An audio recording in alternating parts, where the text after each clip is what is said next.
And I think like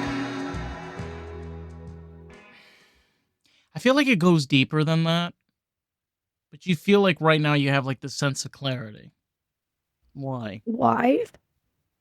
Because I worked really hard on myself deeper. Like, it's just a matter of realizing that when people give you hate, when religious people give you hate on social media, and even the people who are non-religious give you hate on social media, when you come out sharing your story, my story, other people's stories about leaving the religion, and you realize that they are afraid that you're gonna say not nice things about the religion, or you're sharing other people's struggle when you want to really just spread awareness and help other people, just to share that it's a safe space, my page. And then when you're trying to find clients as well to help people become their authentic self, either they want to stay in the religion, but they had trauma even while they're staying in the religion. Either they were sexually abused, or they have PTSD, or they're struggling with mental health. But they are afraid to work with me because I'm not religious, or people who are not religious, or they're in the closet, meaning they're not religious. They are not religious, but they're making believe they're religious. They think I'm going to tell the rabbi or tell the community. I always joke that I'm the FBI or CIA. They really think that. So they're scared to sign up with me, Right. or they're scared to make the change of working hard on leaving. So it's very hard for me to find those clients. And they will attack me on social media. So I had to stop putting out videos. I had to stop sharing. I had to really sit back and look into myself. And why is that bothering me? Because when you get triggered or when you get hurt, you have to look within yourself to see why that's bothering you. When you feeling pain, it's in you to work on yourself, to not get affected by other people. So I had to take a step back and realize, why is that bothering you? So I did that. And I realized that I took a big step back, and I realized that I cannot get affected anymore from those people who attack me. And because of that, Yeah. I was able to see that I can use my platform to help other people, but that's not the niche I'm looking for right now. I so it's kind of hard to put yourself in where okay, a lot of people know this. We're even for myself, like I grew up in the Orthodox Jewish community as well. And, we kind of come from the opposite sides, literally like cross between a river, there's Borough Park and then there's Muncie. And I've been on other podcasts where I've talked about my personal experience because the truth, like we've even talked about this before, where there are people that will say that they have amazing experiences. And then the issue that boils down to, especially for people such as ourselves that have left and try to find other people that have left, a lot of them are very bitter people. And they think that they have to isolate themselves, put themselves in boxes, literally make their own version of a cult outside of a cult. Kind of ironic. And it's a hard pill to swallow because, you want to be able to, obviously, you have skills. You're not, somebody that doesn't, and you're able to do something a lot of people are not capable of doing. But then you also have at the same time these people that can't understand that. And then instead of being supportive and seeing that you're trying to do something that is actually trying to benefit people, just straight out attacking it from both Mhm. sides. So like it's off OTD, which is off the derech, and then the religious side all coming in, which is kind of crazy. Yep. It's a little wild. Yeah. Because we got hate from both sides, because the religious people are trying to protect their rules, their religion, protect the rabbis, protect their parent, protect their family. And the OTD people who left the religion are trying to say that their story is not my story, or that's not how it went down. But everybody has a different reason why they left. Everybody experienced something else. Everybody has their own journey, which a lot of people don't understand. What I went through is not what you went through.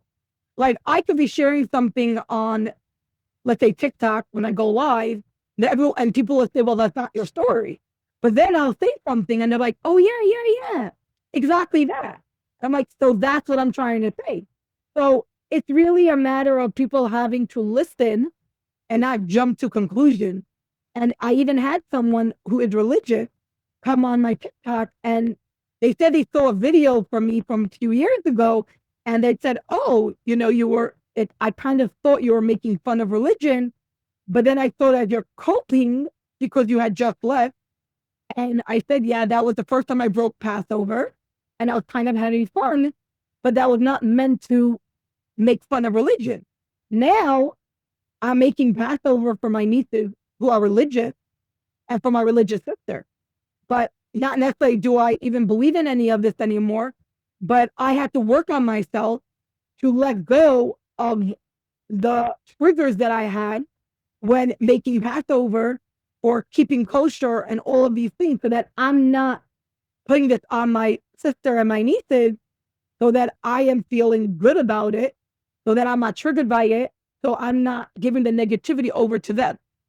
So this is something everyone has to look into themselves to see how they are projecting it onto other people.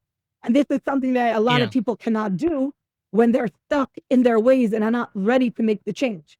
You have to be ready No. and willingly to make a change and realize if therapy is not working for you, either look for a new therapist, or C, maybe you have to go deeper. Some coaching is sometimes deeper than a therapist. And I just had someone message me that last night when I was helping her on TikTok. She's like, I said to her, I wanted to know. So is this different than coaching? She actually messaged me and said, you are real. My therapist cannot talk like that with me. And you actually got me thinking about her relationship. Yeah. And she's like, you did better. I feel calmer because you actually was open to me and honest. And I said, that's my promise. That's my mission statement. Is if I see red flags in someone's relationship, I'm going to say it. I had a client who actually stopped working with me because I kind of told her, your partner is a red flag. And she had to stop working with me because she didn't want to hear it. I said, okay. I think what also gets kind of lost in the weeds is a lot of the times you have where we give this notion and idea of where kids are supposed to be adults to a certain level or degree, or they're supposed to be pampered and nurtured. And I've had this conversation many times with autistic kids, even ones that can't, they're nonverbal and they can't speak. And this over bubbling and over protection, instead of realizing maybe sometimes it might be good to get an outside source.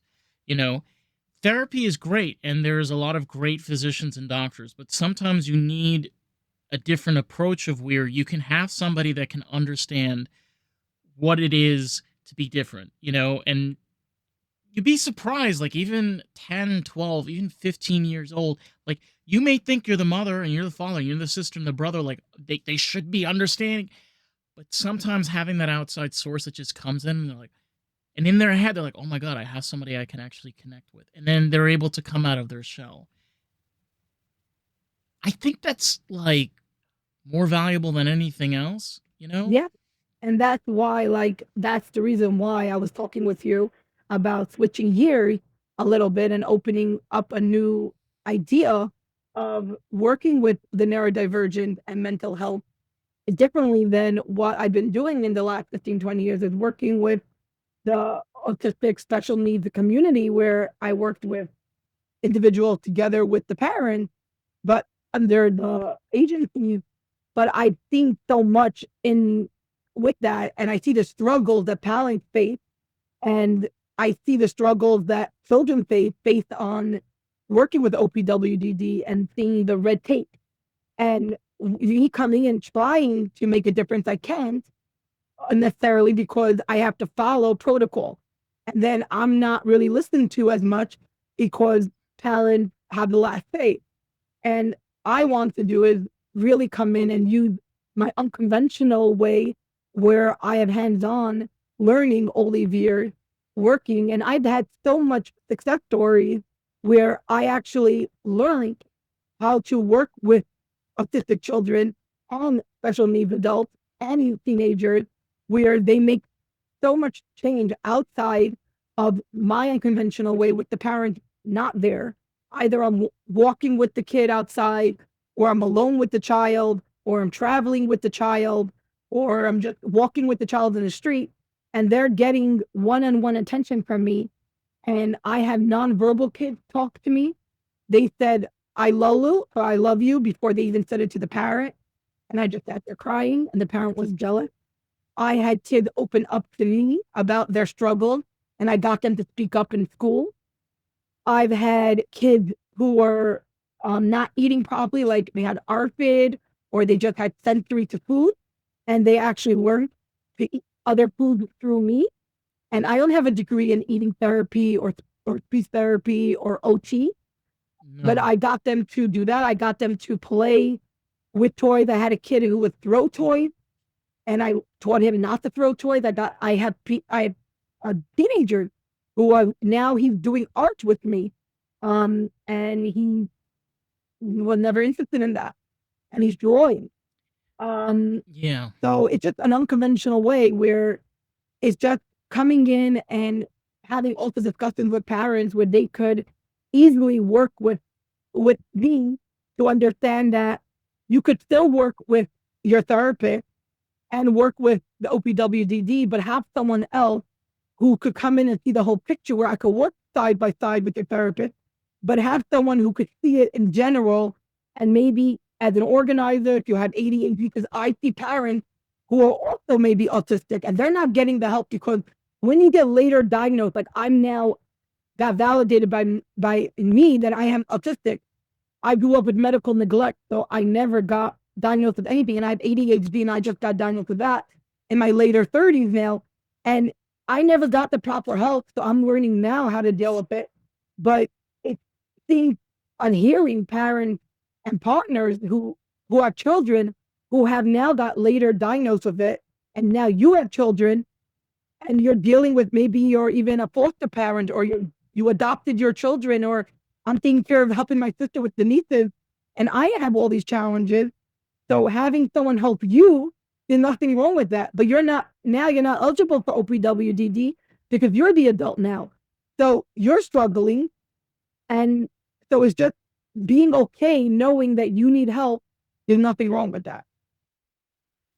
I think that's also something that applies to everywhere. I mean, like obviously, like we're both like from New York, and we have to deal like, especially with New York, there's a lot of bullshit that goes on with like rules and regulations.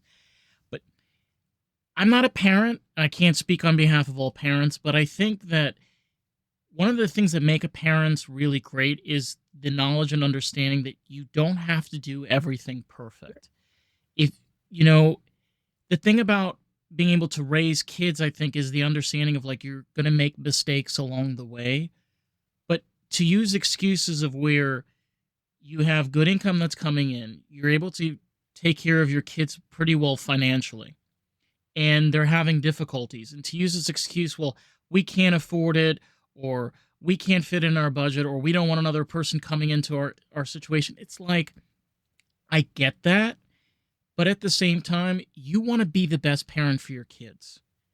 If you can't understand that you can't do every single thing for them, that's just the way of life.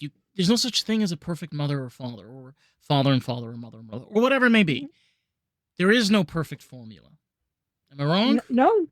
And that's where you have to be able to realize that because especially for people who left the cult or people who grew up with abuse or people who just struggle.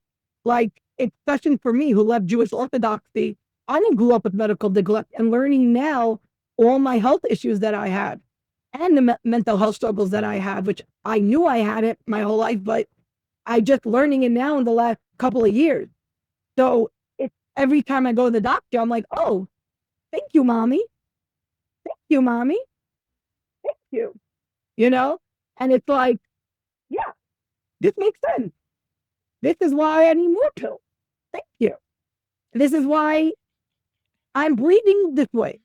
Okay. And this is why I struggle this way. Thank you. And every single doctor's office, they ask me, how long have you been struggling with it? Since I am 4, since I am 8, since I'm 12, you know, since I was just broke out and high some soy chips, you know, thinking I'm allergic to everything. And I'm like, no, I told my mother, what did she do? Jack shit. So it's just a matter of like realizing that sometimes you don't even know what the root cause is. And that's my work. My work is that I've done, I learned from my coach who taught me the work that I do today. I've done many coaches. I worked through so much. I've been married twice. So I've gone to marriage counseling. I've done book. I've done no one Not a very big fan of exactly. therapists, And I've done, FYI. I'm Yeah. putting it out there because this is a platform. No one do Laura Doyle. She is another cult leader for teaching you how to be the perfect wife for your husband. Please do not do Laura Doyle. And I've done all that. How to be the perfect wife. How to be the perfect person. Um, and I've done all this work. I learned, I've done coaches, I've done money coaches, I've done mental health coaches, I've done diet, I've done all this. I know all the work. But the person who really changed my life is my coach, Philip Weave. He actually helped save me from my second ex. And then he taught me now how to coach properly. He actually mentored me how to do the skills that I do today. And the unconventional coaching that I do today is because of him. And he saved my life literally from not unaliving myself or, falling apart after my second divorce. And he he showed me the way. He told me that you need to be honest with your client.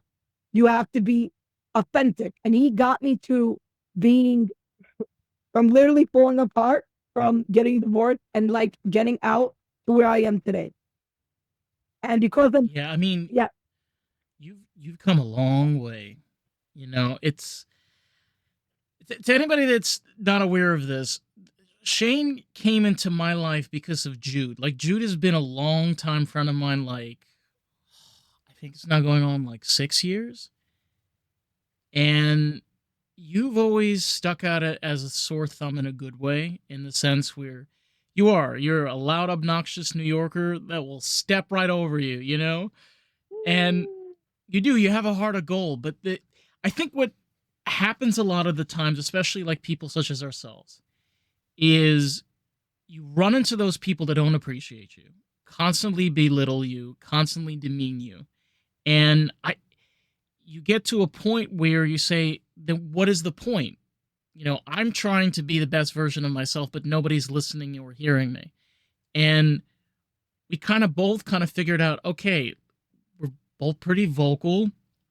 We like being able to express ourselves. We have pretty good skills in regards to talking. We both have really good skills in regards to talking. New York trait. But I I think this is something that gets so lost, especially in the OTD community and the religious community, is that like we're not bashing every single person. We're just bashing the way that we were treated and how we were raised, the lack of understanding of learning disabilities, mhm. the lack of, like remorse. Remorse, is that even a word that we can use Yeah, like anymore? even the fact that like, if I would have known that I was autistic, I would have loved the help I do for my client. I would have loved because I failed through school. I would have loved to have someone teaching me social skills. I have to work hard now, and I need to work hard that I don't cut people off. I have to work hard not to cut you off. I learned. I literally learned that in the last couple of years to be able to sit here and do a podcast. Like I have to learn to do this as a coach. And I have ADHD. So it's like sitting here, Oh yeah. sitting here able to do this is a big deal. You know, sitting here able to coach is a big deal. And and people don't realize that you can learn how to get this way with ADHD. Yeah, my desk is a disarray, but I know You don't want to see my desk. It's exactly. bad. But I know how to, exactly. But I know how to organize it. Like, to put in the time to organize it. But I'm saying is that doesn't have to be that you're a failure. Like people have to realize that when you are in a cult and when you leave a cult, people think that you have to be an angry person. People automatically think like that you leave religion, you're an angry person. You could be angry. There's nothing wrong to be angry. It's a healthy emotion to be angry. But you have to know how to let go of it. You have to know how to process it. You have to have healthy coping skills. I hate that word. To to process it. And me teaching my nieces now how to process it is amazing to see the next generation learning how to process it and watching them not have the trauma that we dealt with. It's beautiful. And that's what I want to do is the next generation is not to go through what we went through. And they're religious. And that's all that matters. And teaching them that the fat day that's coming up, they don't have to be sad. You don't. No one is forcing emotion. You could be sad, but no one is forcing you to be sad. No, I think that's something that's really lost in the weaves, which is the sense of we're talking about Tisha B'av, and it's it kind of doesn't make any sense, and I'll explain why. Because I get it, especially with Jewish people, there have been a lot of atrocities that have existed in our past. A lot of different cultures have had the same thing. But I think what's really incredible is still to be able to still be ethnically Jewish and be able to pass things on for the new generation and to allow them to build the next future, because obviously they're going to be here when we're not here. And that to me, I think, is the most important thing of it all, is instead of passing on trauma and pain, you pass on not failures, the mistakes that we've made before and the things we're doing now not to make those same Exactly. mistakes. And what's beautiful is I didn't really learn how to bake with my mother. And my niece videotaped me the other day making pancakes.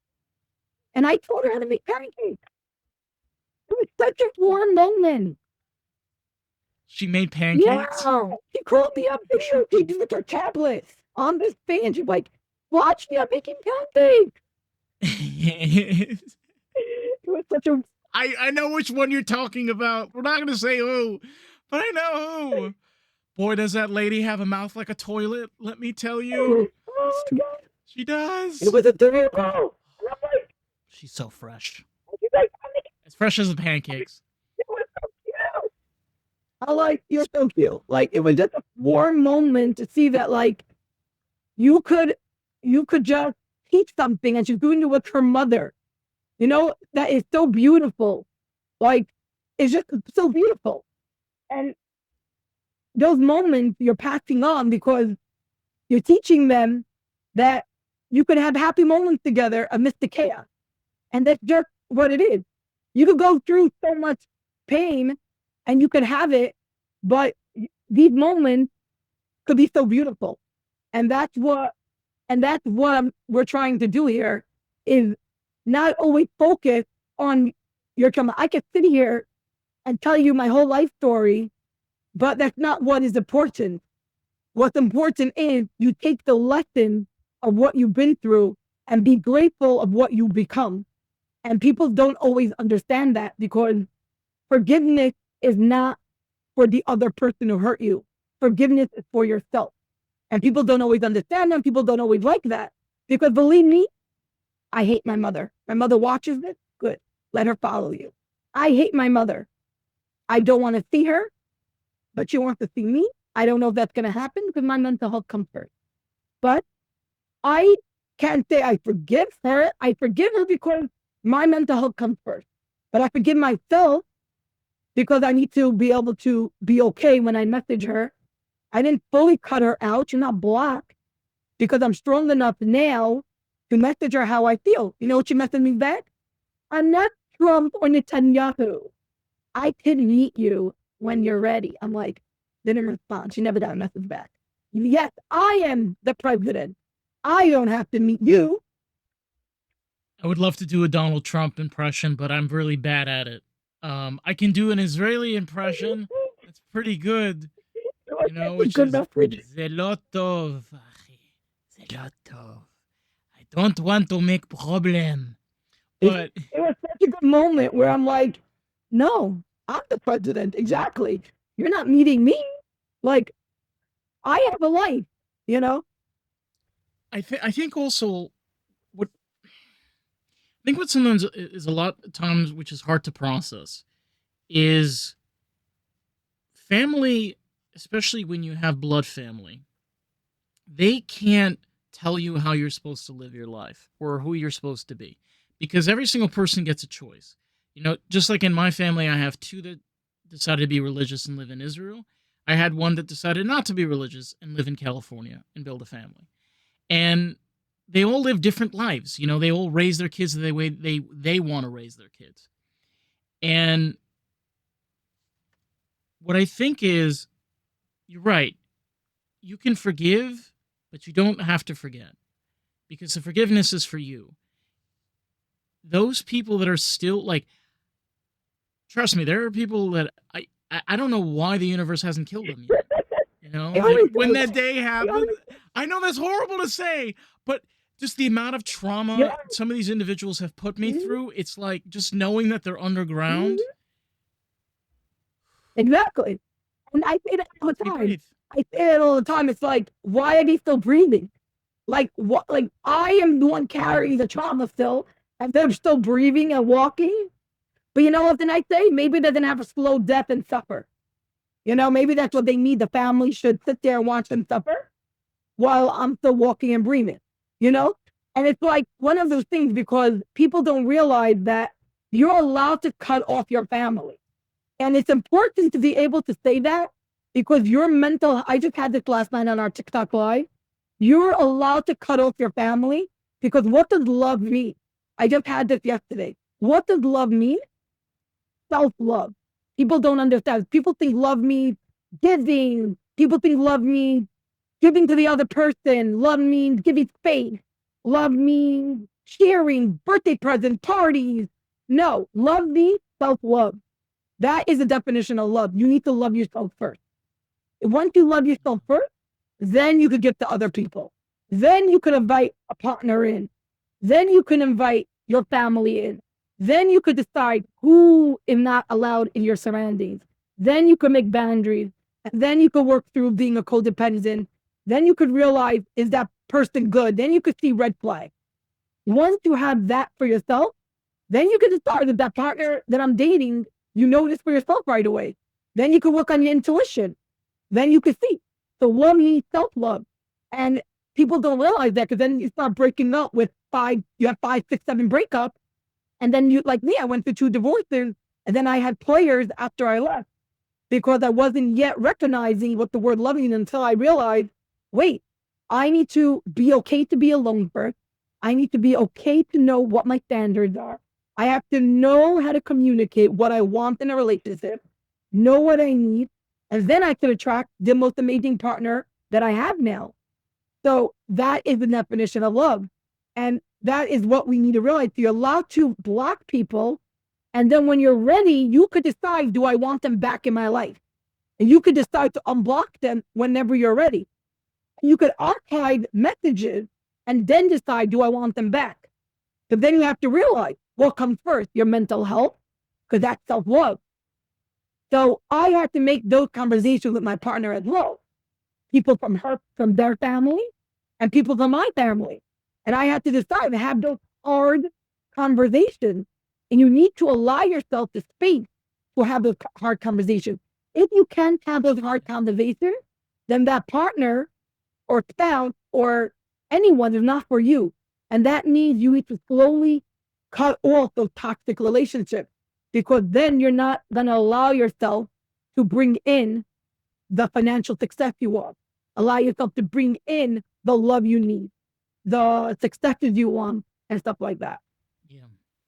I for anybody that's aware of this, I've talked about this many times on the podcast. Where besides doing this, like I'm currently in vocational school, and I'm training to be an automotive technician, and I'm right now in an MSAC program, which is like specializing. I'm specializing for work for BMW.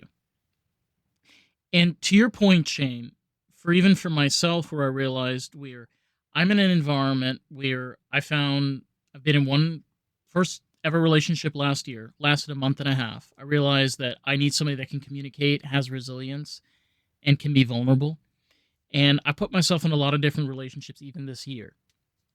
And the one thing that I've learned through the most is I've lost a lot of people along the way, but the people that have stuck around and I've actually had genuine connections, such as yourself, I've learned to put my energy where my energy is due. So it's not saying to cut off, to run away, or to get out and isolate yourself. No, it's the idea of where now at 26 years old, Florida is not for me. I understand and realize that through my trauma and pain, I've always made New York as a hell house because I grew up in hell. But that doesn't, why should I limit myself? When I know myself that I can come back to the environment I'm very familiar with, get a position, build myself up. This podcast could actually benefit from New York. Hello, we went to a tattoo place. She came on. I don't know what episode it is, but you guys could check that out too. Like, I know where I belong. I know where I benefit. I know where I'm supposed to have my headspace. And that's how you get your mental health. You sometimes have to figure out who is important enough in your life that Yeah. matters. Even if it comes with fences and boundaries. Because guess what, honey? Sometimes you Yeah. need that, especially with family Yeah. members. And it's very important because people realize, like, people think, like, we grew up. What's very important is that you got me thinking, like, we grew up. I grew up, well, because I got married. I got divorced. I got married, thinking that, You lived in Muncie. You had yes, I had experience. But exactly, I lived there. And I grew up thinking, like, I have to ask my husband everything. I needed validation for everything. So I even asked my husband, do you like what I'm wearing? Can I go here? Can I have money? Can I have this? Can I have that? Can I have this? And just all of that gave me anxiety. And that kept me back. That kept me stuck. That kept me like limited. And now I don't even know if my earrings and my necklace, if my dress matches, but I wanted to wear this. I didn't even ask Jude, do I look good to come on? I wanted to wear this. So I'm wearing it. You have cool style. I mean, I'm literally wearing a tank Exactly. top right now. I'm reviewing it. I'm just wearing it. I stopped wearing makeup recently. Like, I'm just okay with this. Like, it's just a matter of recognizing that you could dress a certain way and don't need validation. This is self love. I had body dysphoria my entire life. And I just had struggles my entire life. And I understand what people go through with their sexuality and all that. And I'm still struggling with my sexuality still. And it's not perfect, but coming to be able to look in the mirror and be okay is a very strong thing. And I understand the people who are struggling with it. So recognizing that, Yeah. I understand it all. Yeah. No, and I think you bring up a really excellent point, which is where there's this stigma and this idea where you need to, if you're a biological female or you're biological male, you have to present yourself a certain way in society. And I hate to break some people's balls out there, but I'm in a school full of men, and it turns out many of them are quite queer, and they're 100% straight. They're feminine men, or some of these guys like very masculine women. And there are women that are extremely masculine, they like men's clothes. There are men on the other side that like women's Mhm. clothes. And obviously, there's a time and a place and a setting for everything, okay? Relax. But I think that's a really valuable thing because that does come with self love. It's a person being comfortable enough with themselves that you don't have to be El Macho to be in a relationship with a woman. You could just be as much of a baby as she is, crying when you're watching, Princess Diaries too. You know, Yeah, like trust me, there are women that love men like that. And getting out of that stigma yeah, because, like you said, it's like, oh, is this okay? Like, can I wear this here? Like, who right. cares? Who Right. I cares? remember the anxiety I had looking for a Shabbos outfit, looking for a Shabbos robe, looking at the camera, sending it to my ex. Like both my Just exes. run outside with a bra and panties. Exactly. Do you like it? No, I don't. Do you like it? And I'm like, being myself, I love it. Like, why am I asking him? Like, why am I asking him? Like, why? You know? And it's like, dude, like, why don't you like? And that didn't make us stay together, even. It didn't even. It's just mind boggling what. I know. It's just mind boggling what holds us back. And this was something my coach had to teach me, so I could even get divorced. Was like, you wouldn't ask. Like, I remember the example he gave me. He's like, you wouldn't ask a plumber about a computer job, a computer question, you know? So you're not going to ask someone who doesn't know anything about dresses, like if it's good, if he doesn't know anything about dresses. And that stuck to me so much after I left. I'm like, oh my gosh, it's so right. Like, I know. it's like, why we I learned that? Like, why did that? Like, it's like going to your rabbis about certain things. And I'm like,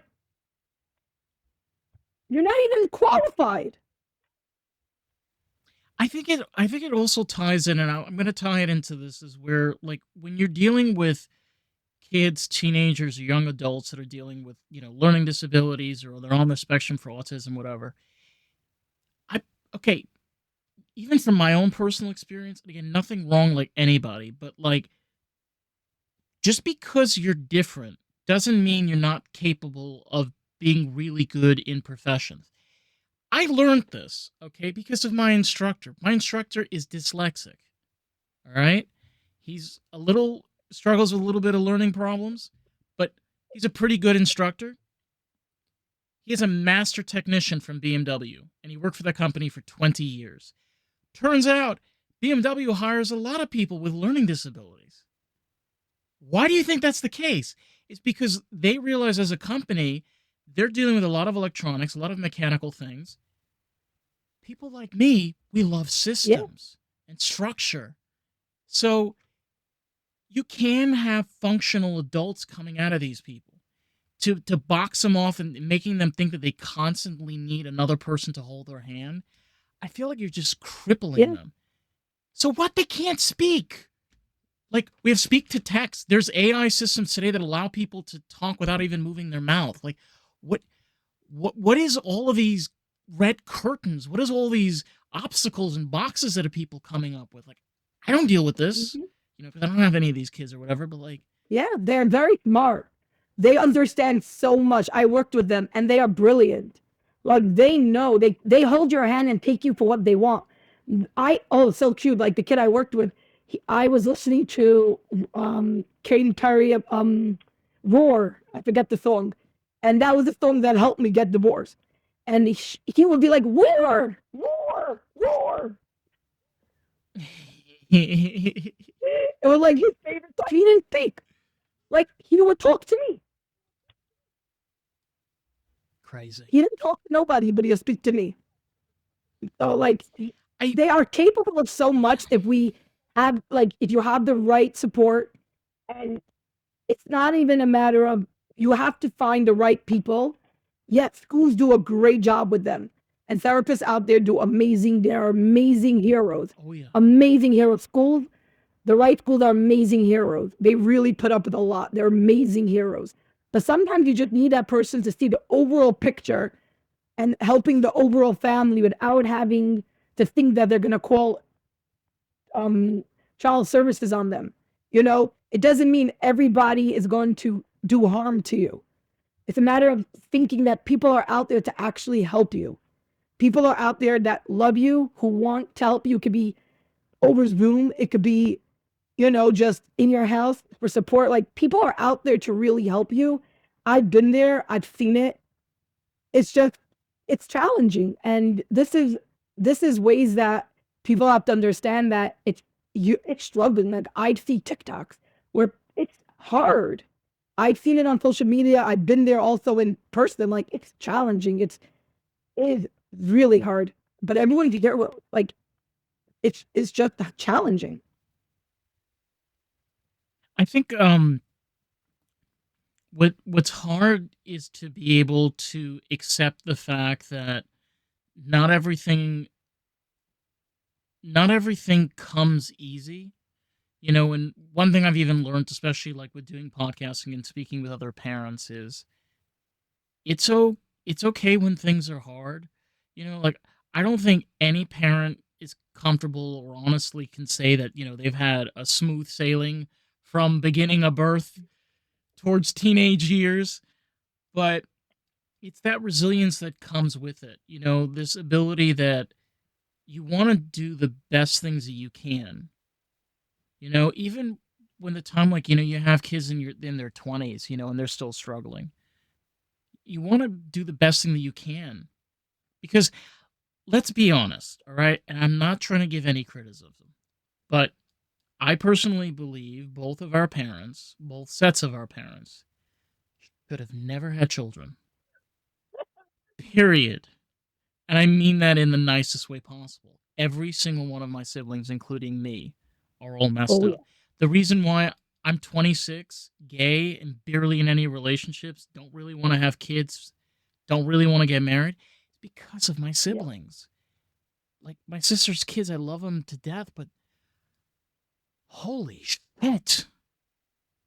My other brother lives in, like, positive la la land, like as if he's in Candyland all day. You know? It's great. His kids are really tough cookies, but it's like, you can't speak any normalcy to a Nope. man. And then my other, sorry, like, I got my other brother, right? He lives out in California. Love him to death. Rich as fuck.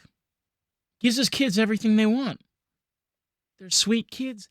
Spoiled. Spoiled Yep. brats. And that's the problem. Same with my sibling. Like, some of them are not married, some of them are married, but I'm waiting for divorces. I'm waiting for divorces. I'm waiting for struggle. I see it.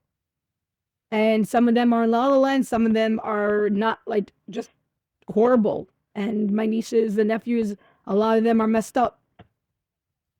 And it's very sad to watch.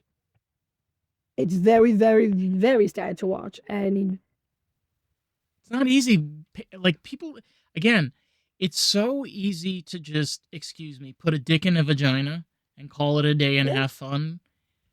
But I'm serious. Like, there's serious responsibility yeah, that comes with it's this, just okay? Like, it's not a joke to just pop babies and think that this is a mitzvah and you're just gonna pop babies and God and Hashem is just gonna be really happy and this is a beautiful thing and have a bris and a kiddush and you're so holy. And no, you have a responsibility to make sure that they're being fed, clothed, looking good, emotional, physical, they're supported. supported.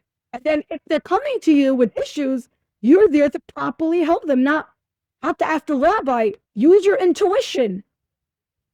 Reach Reach out to out. people. Like you said, I mean, we're talking about New York, okay? And New York City is not perfect in any sense of measure.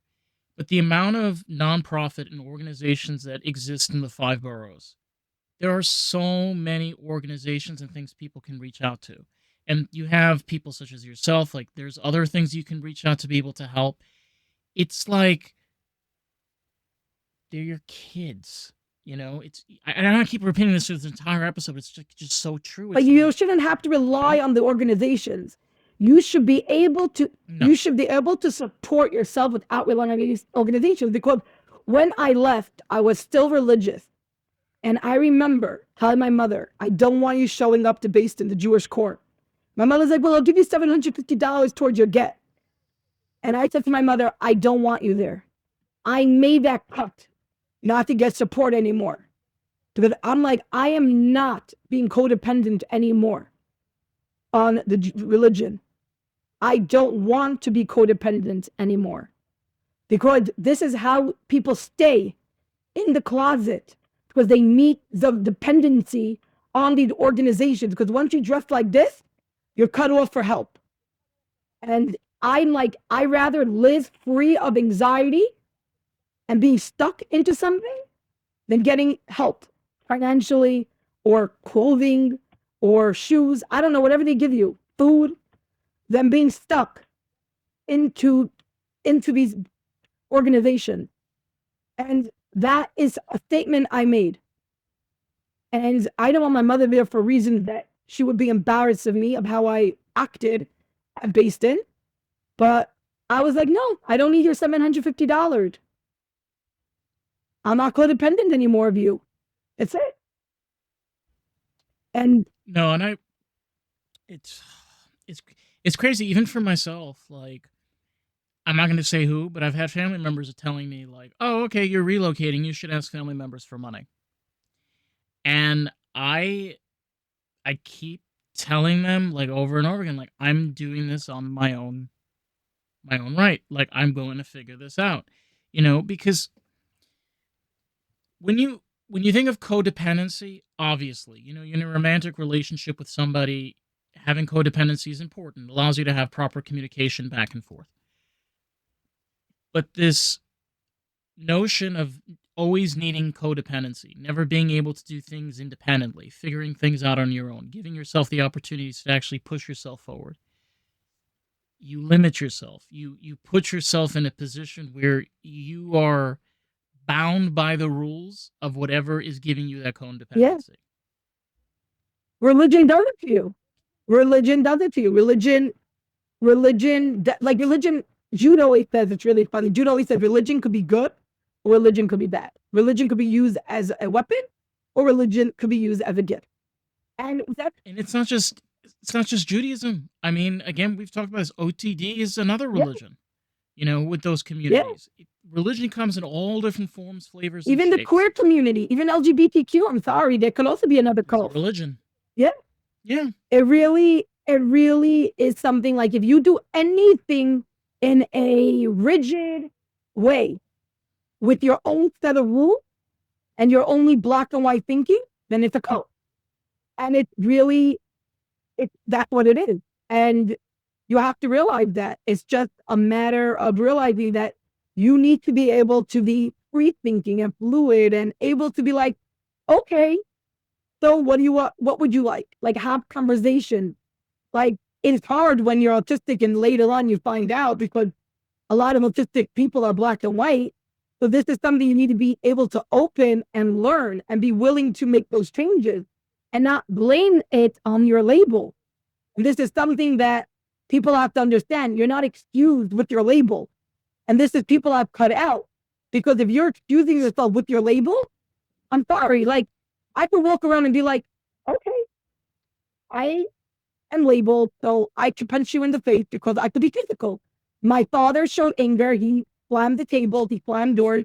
And I realized at some point that I was doing that. So I went to my coach and I said to him, how can I work on this that I don't act like my father? And that is a big step that I took because I don't want to be angry at my nieces when they trigger me because they were triggering me and I was taking it out like my father. And that's an awareness people have to take because it is hard to be honest with yourself when you're acting a certain way. That's the only way you're going to change your attitude and your behavior by looking deep inside of you and being able to discuss it. And I made those changes where when I feel I'm getting angry, I actually tell Jude, I'm feeling angry right now. I'm feeling angry right now. I'm going to step away. I'm feeling angry right now, or I was going to yell at you. You were irritating me. I really was going to about to yell at you and I didn't. This is way to work on yourself by being honest. If you cannot have those honest conversations, you're in the wrong crowd of people.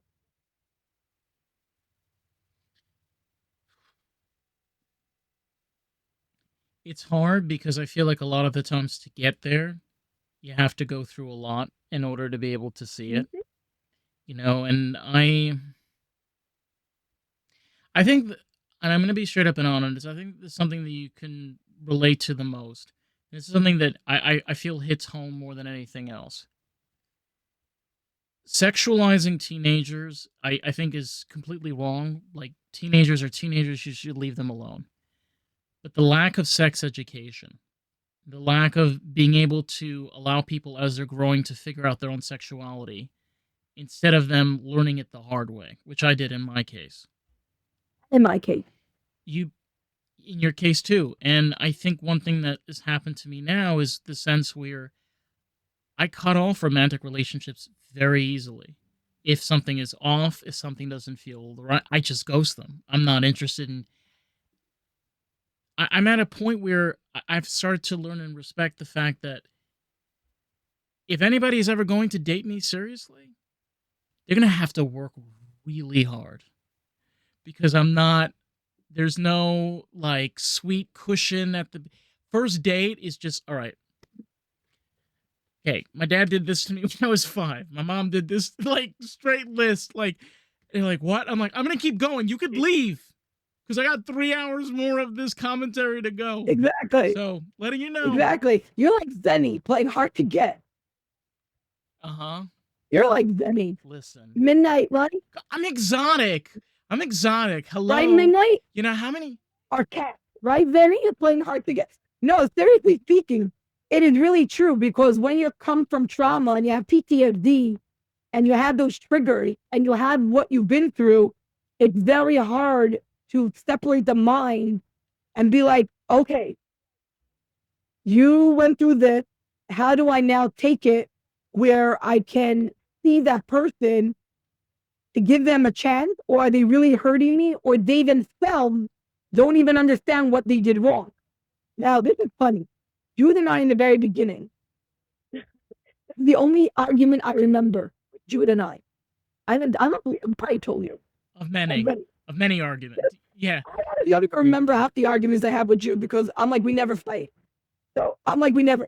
No, never. No, never. So the very first argument we had was like, we have to be like I'm doing good, like I'm doing so good. What are your changes? What are you working on? Like, it was crazy fight. She was in like they were in therapy. I was in coaching, and I was like, coaching is better than therapy. What the fuck are you doing? And she was like writing up a list of how good they are, and I'm like, oh, it's crazy fight. That's how we started our relationship. You had to be there, okay? This is a lesson in the moral of the story is like you had to have been there. Yeah, this is like how we started, okay? The foundation of our relationship was this. It's like ultimatum. Like, it was bad. So this is 4 years later, we're amazing. So almost 4 years, October will be 4 years. They laminated and posted the ultimatums. They're somewhere in their bedroom. I don't know where. I've searched the bedroom myself, okay, and I couldn't find it. Exactly. And I'm like, Jude and I still laugh about it because it's the only real argument we remember, like, details to. And we sat there, we probably cried because it was really bad. We sat there and we spoke about it. It was the most hardest conversation to have. And we realized that it was from my trauma that I was like, I'm not fixing anyone. Like, I had to literally fix my exes. I thought I need to fix another person. You know, I'm not fixing nobody. No, Jude can fix themselves very well. Exactly. And Jude will tell you that straight to your face. Exactly. So this is really like exactly what it is. And it made me realize that, like, I'm not here nurturing anybody. We are damn people by ourselves. We are two individuals. Like, I'm working on myself. Jude is working on themselves. We are making our changes. And what was really hard is that Jude been out many years and I had just recently left. And that was the challenge of our relationship as well, because Jude is like, let's go eat like non-kosher out in our neighborhood. I'm like, Jude, are you crazy? People know me here. And I just did it on Shabbos.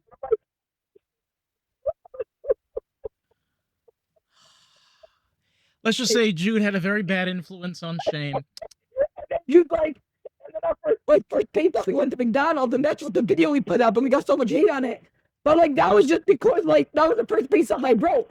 After that, we're keeping peace up. No, and it's really okay. Just to point this out, all right. I had to teach Shane how to cook bacon properly. All right. Turns out Shane did not know how to cook bacon at all. Like Shane was like, "Why don't you put it in the oven?" And I'm like, "Excuse me?" And I'm like, "Yeah, you put it in the oven." I'm like, "No, you don't put bacon in an oven. You cook it on a pan." You Nothing that know? I ate the And whole package. I didn't know you're supposed to separate. that was another thing too, by the way. Literally a whole package of bacon. I wasn't even there, okay? I Like tell this there to was the no non-Jewish kid I'm sharing. trying to work with. They tell it to everybody. Whole tray, right? All 12 pieces. Could have like rolled it up, one of those deli rolls they have like on Thursday. Oh my god! When you go to the children parties, Put the whole thing in there. with the Well, picture, I knew somebody that made cholent with bacon, okay, and ham, yo, and I didn't know this while I was eating it, and I'm like sitting there, and then they just like looked at me and they're like, "It has ham, okay, it has bacon," and I'm like, "Okay." I didn't need to know that. I'm very thankful I did know. It was great. It was probably the most non-kosher cholent I've had in my life. I'm sure the kugel wasn't kosher either. It was probably schmaltz or lard or something in the neighborhood. Milk in there too. exactly. Well, this is just to show that you need to be able to work on your relationships too, because what you're saying is that it's hard to know how to figure out, are you dropping them because of trauma? Or are you dropping them because you're scared of having hard conversations? I'm not built for South Florida. That's one thing I am realizing. I'm a little too obnoxious for here. Like, I've had to slow. I've had to slow down the way I talk out here because people are like, "What?" I'm like, "Did you not hear what I just said to you? What? I'm trying to talk to you over here. Like, what's going on?" You know, I'm not from New York, so I guess boy, we're in the wrong universe. It's like, let's go to the next one. Maybe that one has a little more psychopathic, exactly. But now crazy kitchen is people. kosher for my sister and my nieces because we gotta make it, make that clear. Kosher. Reminds me of going to like Ben's Deli. Anybody ever experienced this? You go to a kosher delicatessen. It's not. It's just called a kosher delicatessen, right? Go in there and you're like, "Oh, you got kosher food." They're like, "Yeah, we got kosher food." And you look down and you're like, "What's that?" I was like, "Oh, that's mashed potatoes with bacon." And I'm like, "Bacon? That's not kosher."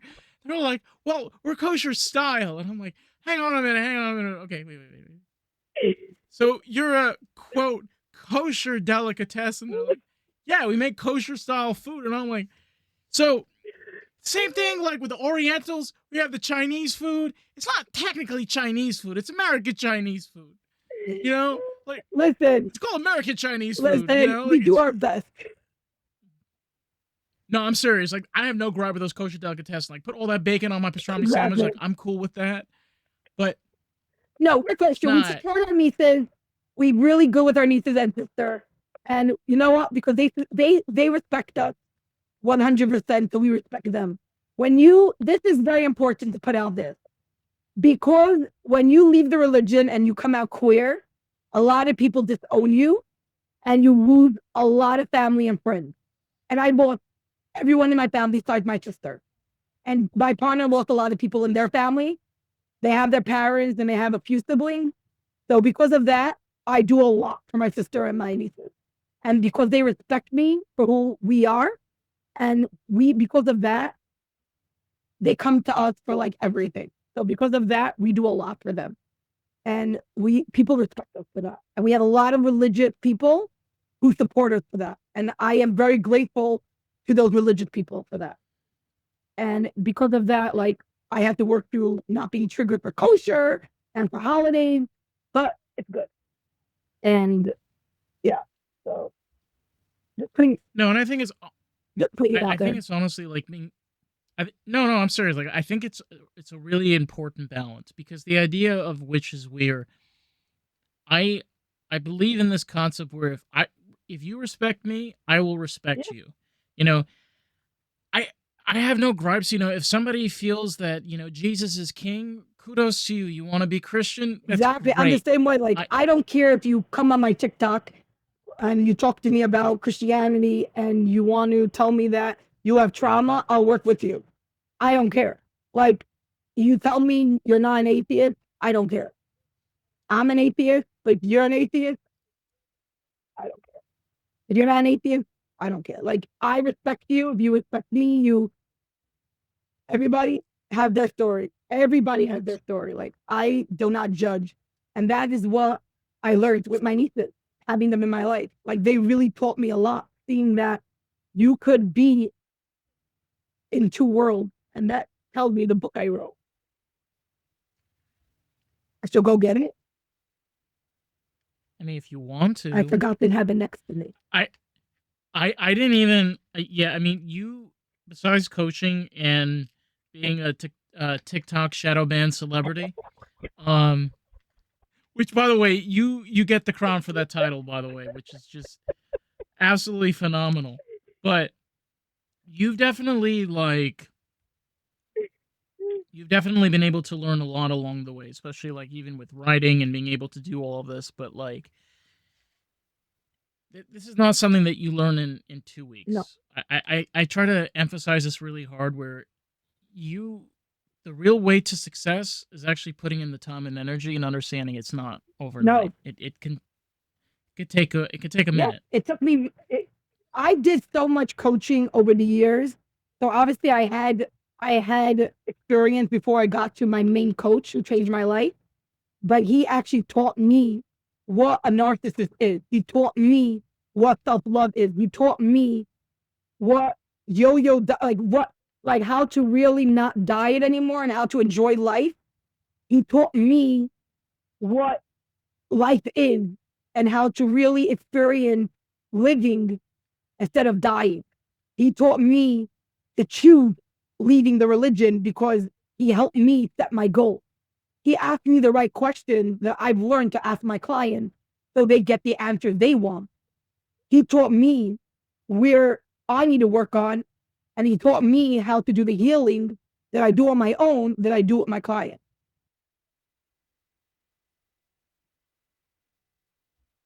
It's being able to like again, it's okay to reach out for help sometimes, like we don't all have it figured out and I think that's okay to admit, and like I don't think that is failure. I think it's being able to realize your skills and things you need to be able to work on.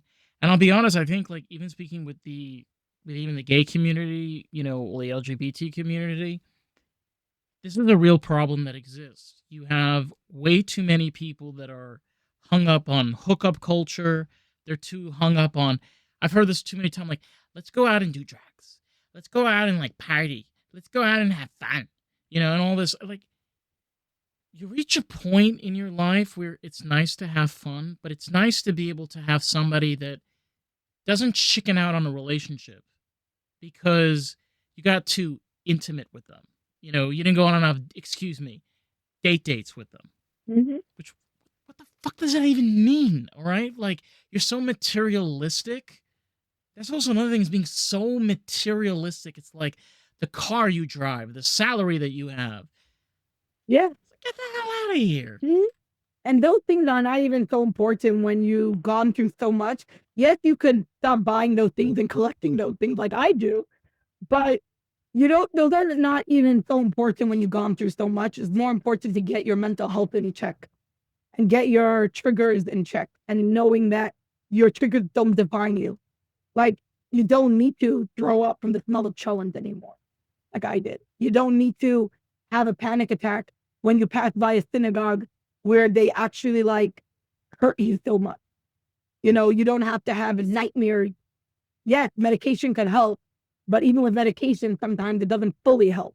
So you could work through a lot of it and work through the triggers and be okay with working through it, not just do talk therapy. I look like we've talked about this together. Like I think there's a lot of really great therapists, but I think one of the biggest problems that I've run into, especially with therapists, especially ones like specialize with either being with, you know, um, like You have like gay therapists that work specifically with guys and whatever. Um, you have also those one that like take some creative measures. My biggest gripe is with this. They have to process so much crap that comes their way of people talking to them back and forth that sometimes I have to ask myself the question, like, again, nothing against the industry. How mentally stable are these people? Because I had one on this podcast, he came on, he literally exposed the root problem with therapy. And he did it all for me for free, which was amazing. I didn't even want to publish that episode. I didn't want to publish it. But I said, you know what? I need to expose this. You know what? Like, there are people that are listening to these episodes. Like, I showed you the true side of what some of these therapists are. Like, I they're proud of their divorces. yeah, Isn't that wonderful? They're proud. They're proud that they'll only talk to you if you give them $750. yeah, They're so proud. Isn't that yeah, crazy? The person you're pouring your life out and your story to. yeah. And then they want to put Yeah, you but in you're the paying. psych ward if you talk too much to them. And if you tell them too much, then you're too hard. Right now, there's a psychiatrist that I know 3 people that went to this like NP, whatever, psychiatrist, whatever you want to call her. And she told them that they're too hard to deal with. Why is she working? Why is she in this industry? If she can't help them, 3 people. Too hard to deal with. Why is she in this industry? Like, I had clients that told me that I helped them more than a therapist helped them. I did more, and they've been in therapy for years, and I help them more. And I see it because they're online producing stuff, their life. And their life is amazing now because of the work I've done with them. I think what the problem is again, it's being able to do these things require a passion. Okay, and I can kind of understand the fear on the other side as well. But being able to reach out when you need help is so important in the sense where I get it, especially where you're dealing in a world with insurance. And let's be very honest, most of the insurance companies in this country are evil. They don't care about you. They rather you drop dead so you cost them less money. Like, I'm not, this is straight up being honest. I mean, like, the shooting of a CEO like last year should just tell you enough of how much Americans hate health insurance. And you have a lot of medical doctors that they just don't give a shit. To them, you're just their paycheck and their 15 minutes so that they can put in for the insurance. Mm-hmm. But you do have those people, though, right? Where, with even in coaching, you have even with doctors that are like DOs, that they want to spend the time with you. They're actually passionate about their work and they're passionate about what they do. And they are incredible individuals that can help. Be able to believe that is a reality. That not all doctors, not all social workers, not all coaches, not all therapists are horrible people. It's just going to be hard. Let's be real. It's going to be hard to find the real ones. Because trust me, the ones that are not real, they're paying a lot for Yeah, advertising, especially with Zillow.com. yeah. It's true. Every time you're looking for like an apartment, you just see Zillow with like therapists. I'm like, why am I getting a therapist ad? This is crazy. It's true. It's not, it's really, it's making that commitment really. Like, I get excuses all the time. I understand people don't have money, but I get excuses so much that they can't pay for it. Then I find out that it's their boyfriend who didn't want them to sign up, or that they're just afraid, or that they are just leaving somewhere, or they're like, there's a bigger reason why they can't sign up to sign. Like, when someone has an excuse, there's a bigger reason why they can't sign up. And usually 99.9%, that's the reason. Is always, if you cannot sign up, like, I had someone now who was trying to tell me, oh, they need help leaving, they need help changing, they need work. They were doing a runaway with me on the phone. I finally said to them, if you don't commit to a time, then you're not committed to working with me. I never got a message back. Well, we talked about this before because Shane came on today, which is not going to be the same day that you're listening to this. This would be Saturday, August 2nd. Um, I had 2 no-shows in a row today. One, I couldn't even find on Podmatch, which is what I use to book guests. And then the other one didn't even show up to a pre-call. And I said to myself, like, I've come to a point where, like, I respect myself too much that if you give me that type of disrespect, even before I even meet you, goodbye. Mhm. Like, there's other podcasts out there. I'm sure they'll deal with your bullshit. Good luck to them, because I don't want to Yeah. deal with it. I used to give so many chances, and I'm like, I'm not doing that anymore. I'm like, if you're not Fuck going to 'em. respect my work, Fuck 'em. yeah, that's it. Like, you need to, No. yeah, you have to respect the work I do because, that's it. Like, it's a matter of self respect. And I think there are, especially like, I know there are plenty in New York, and I'm sure are in plenty of places where you do have those parents, especially today where you have 2 parents that are working. Mhm. And, you're bringing in good income. And if you do have difficult kids, like you said, like, there are options. There's always virtual, Mhm. which for some kids it works, for some kids it And or doesn't. you could just It's have the always parent. worked. You could speak with the parents. Like I said, so Yeah. many adults and parents are being diagnosed later in life. So sometimes the parents really need just help parenting or helping them figure out how to make a better home and a safety home and a home just for their child while the children are getting help. So many parents are burnt out. So many parents are struggling and they're not even getting the self care they need because they're giving it all to their children. And sometimes parents need that self love. Sometimes parents need to be taken care of and not giving it all to their kids. Because now the children are getting all the help, but there's not so much help for the parents. No. And I think that's also important too. Like, when you're an adult, being an adult doesn't mean that you have had everything figured out. Like, I think what we kind of forget is that when you're an adult, you're still very much a child. It's just you got hair in places that you never dream that'll be there. You got parts of your body that are sagging that you wish they never would sag. But that's just, a part of being an Mm-hmm. adult.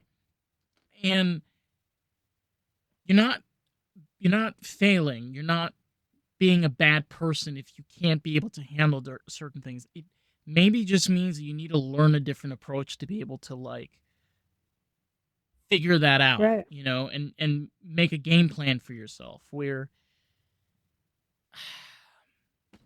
you want to do adulthood completely independently. Good luck.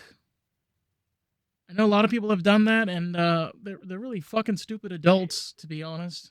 I think they know everything. Yep. They're not very successful people, to be honest. I don't know any. You might know of a few, but I don't know of any. Do you? Nope. No. Because everyone needs help. What I does that need tell you? help. Others need help. Like people need help. It's just the way because the way we were brought up was always to be dependent on others, and that doesn't mean that it's a failing. Doesn't mean you're failed. It's just a matter of learning that it's okay to get help. It's okay to make a different change. It's okay to learn a different way. It's okay to realize it's okay to change and it's okay to make a difference. It's okay to do something different. Yeah. Shane, before we wrap up this podcast, do you want to show these wonderful people your Yeah. book? And we're gonna go over. I'm me and Jude are pushing Shane to do this. Shane will have a proper website of some sorts that we'll put in the podcast description, as well as social media handles. If you like lives on TikTok, Shane is definitely your go-to person. There's cats rescue and And holding space religious right now for holding space for heathens. holding space, faith, issues, trauma, how to use the toilet, all those wonderful things. Oh my God. You're crazy. Oh, wow. So, the shameful secret of Pride Month. Now on Amazon. Now on Amazon. Barnes and Nobles? Yeah, it's also it's on Ingram Spark, so it's everywhere, anywhere. And if I'm not mistaken, you guys are getting your book into the Brooklyn Yeah, we're Library. working on that. Yep. How's that going? That's going. We have to get back to them. So we're waiting for that. If not, we're going to apply again in January. So we're just waiting to hear back from them. But we're working on it. We're trying to get them into local bookstores too. Yep. So, what is the what do you want to leave off with these wonderful people? Regards to your future, in regards to coaching, your writing, all of your wonderful skills. Is that don't be afraid to make mistakes.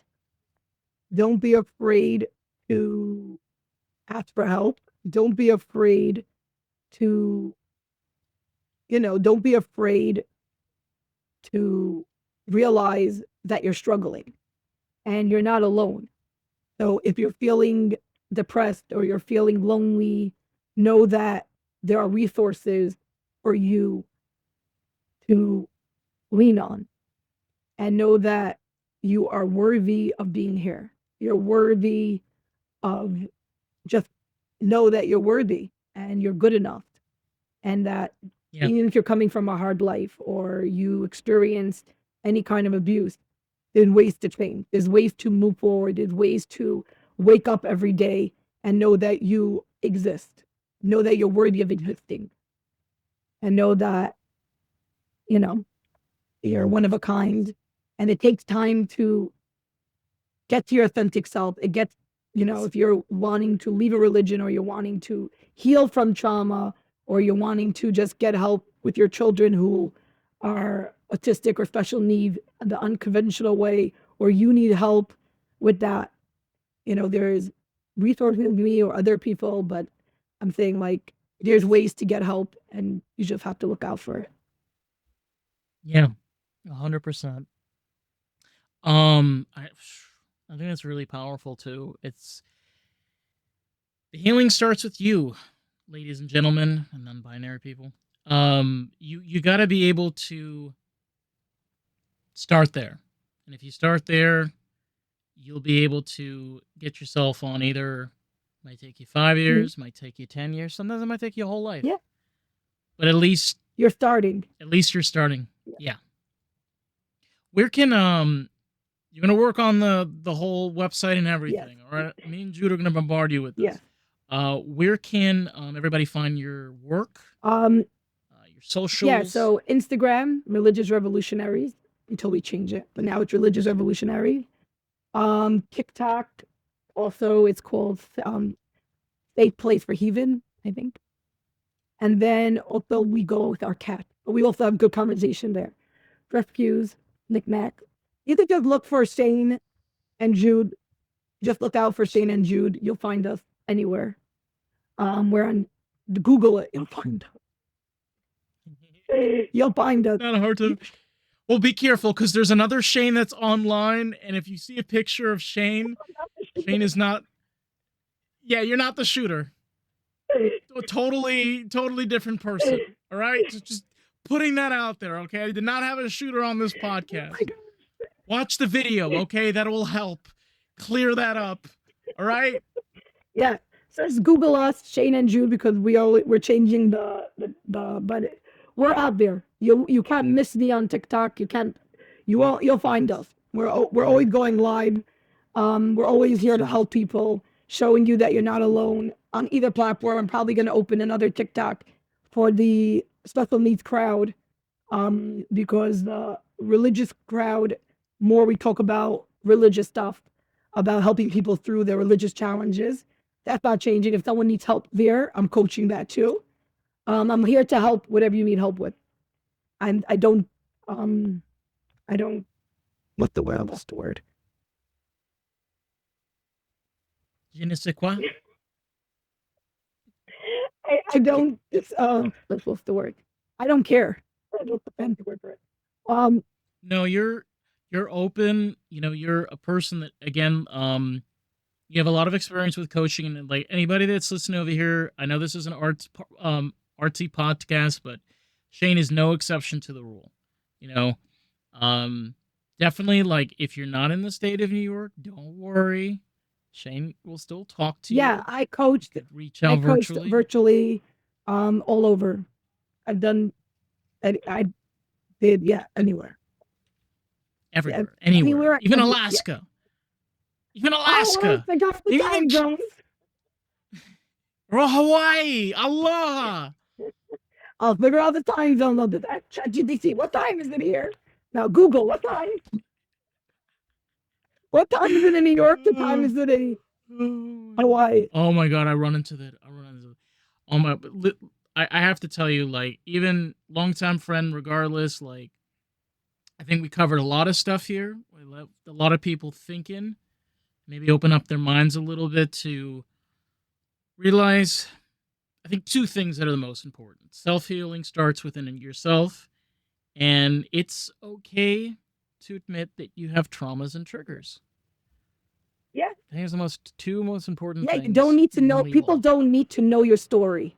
People don't need to know. You don't need to tell everybody your story. Like, you don't need to share your life. You just healing the traumas and triggers is just what's Be important. your authentic self. Yeah, to get to your authentic self, so that you can have success. Oh yes, yes. Well, thank you so much for coming on and spending the time here. Thank you for having me. And Forget. oh, of course. I'll do a little represent. And I'm gonna leave all of your socials and everything below with the new website, a little link tree, Yes. right? We post everything on. I have the podcast now on Substack and in Rumble, which is really, really cool. I'm gonna represent for the underground. And so with that, if you guys want to check out more of the podcast, you can find us at Lost Pod. Catch you, motherfuckers.